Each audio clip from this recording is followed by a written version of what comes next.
E aí pessoal do canal Ser Nerd ou Não Ser, tudo bem com vocês? Aqui quem fala é Júnior Vanzella e hoje vamos falar sobre as polêmicas que abalou os bastidores de Stranger Things e colocou em xeque a imagem de dois dos maiores nomes da série, Millie Bobby Brown e David Halberd. Então se você caiu aqui de paraquedas, não esquece de se inscrever no canal, já deixa aquele like, sem mais delongas, roda essa vinheta e bora para esse vídeo. E já vamos direto ao ponto. A estreia da quinta e última temporada de Stranger Things era para ser uma celebração e até foi, pelo menos diante das câmeras. Tapete vermelho, sorriso, abraço e todo aquele clima de família unida, mas nos bastidores, meus amigos, o clima era outro. Dias antes da estreia, o Daily Mail publicou uma reportagem afirmando que Millie Bobby Brown havia registrado uma queixa formal contra ninguém menos do que David Halberd, acusando o ator de assédio e bullying durante as gravações. Será que ele zoou ela carequinha? Pode ser. Halberd, para quem não lembra, interpreta Jim Hopper, o pai adotivo da Eleven na série. Ou seja, uma relação muito próxima dentro e fora das câmeras, o que torna as acusações ainda mais delicadas. A matéria causou um verdadeiro rebuliço e não é para menos em Hollywood. De um lado, fãs defendendo a Millie e exigindo explicações, do outro que achava que tudo isso era uma estratégia de marketing para divulgar a temporada final. Afinal, não seria a primeira vez que uma produção usa polêmicas para gerar engajamento. Mas, convenhamos, né, galera? Brincar com temas assim tão sensível, eu acho meio complicado ser marketing.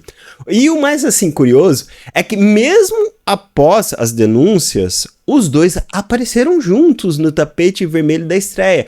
Trocaram abraços, risadas e até elogios públicos em entrevistas separadas. Millie chegou a postar uma foto ao lado de Halberd nas redes sociais e a Netflix divulgou vídeos mostrando que os dois estavam aparentemente bem. Mas é aquela história, né? Atores sabem atuar, é o ofício deles. E nem sempre a gente sabe o que rola por trás das câmeras. Segundo fontes próximas da produção, houve sim um desentendimento entre os dois, mas que teria acontecido há muito tempo e nas temporadas anteriores. O conflito teria sido resolvido internamente desde então, não teria mais ocorrido nenhum problema. Mesmo assim, o silêncio oficial dos envolvidos e o lançamento quase simultâneo do novo álbum da ex-esposa de Halberd, Lily Allen, apelidado pela mídia de Disco da Vingança, só deixaram o público ainda mais curioso. Imagina, porque será que o público quer saber o que vai rolar? Enquanto isso, o evento de estreia seguiu o protocolo. Os criadores da série, os irmãos Duffer, subiram ao palco emocionados, junto do produtor Shawn Levy e dos executivos da Netflix, incluindo o CEO Ted Sarandos. Eles destacaram o impacto cultural da série e relembraram como Stranger Things mudou o rumo da plataforma, sendo a primeira produção 100% original da Netflix a se tornar um fenômeno global. Mas alguns detalhes chamaram a atenção, não era para menos, né? Durante os discursos, nomes importantes que ajudaram a aprovar o projeto lá no início, como Cindy Holland, simplesmente não foram mencionados. Um sinal, talvez, de que a Netflix quis manter o foco nos rostos atuais da empresa e não em quem já saiu da companhia. Mesmo com o escândalo pairando no ar, Stranger Things 5 continua sendo uma grande aposta da Netflix.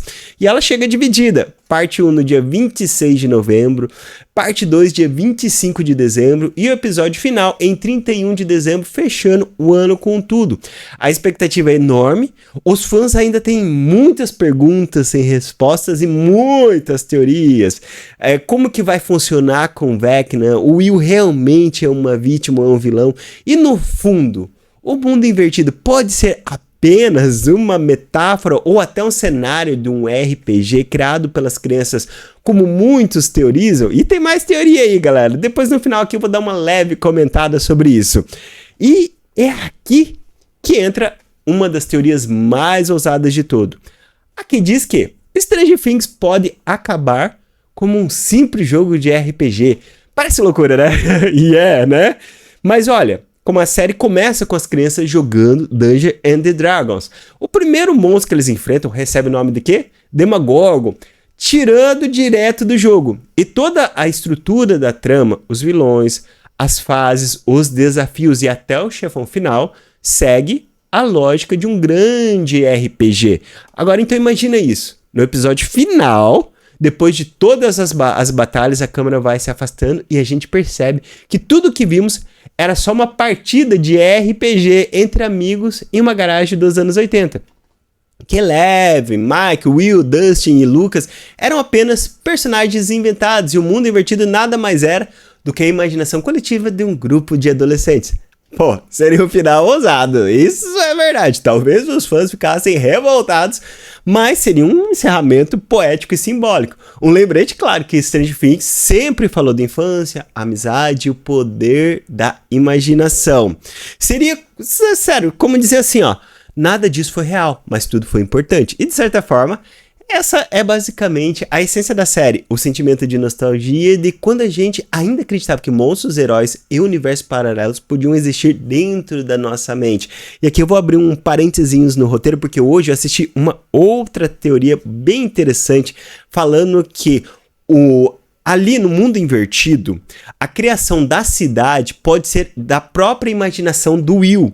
Ou seja, tudo ali que existe, que lembra a cidade, foi uma maneira do Will achar uma forma de se defender dentro do mundo invertido. Ou seja, o que você imagina acontece dentro do mundo invertido. Olha que coisa curiosa. E isso, inclusive, coincide com a história do RPG. Pode ser que não seja um final de RPG, mas tem a ver com o RPG, porque o que cria os cenários do RPG nada mais é do que a imaginação.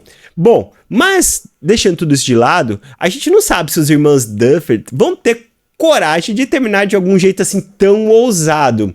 É difícil, né?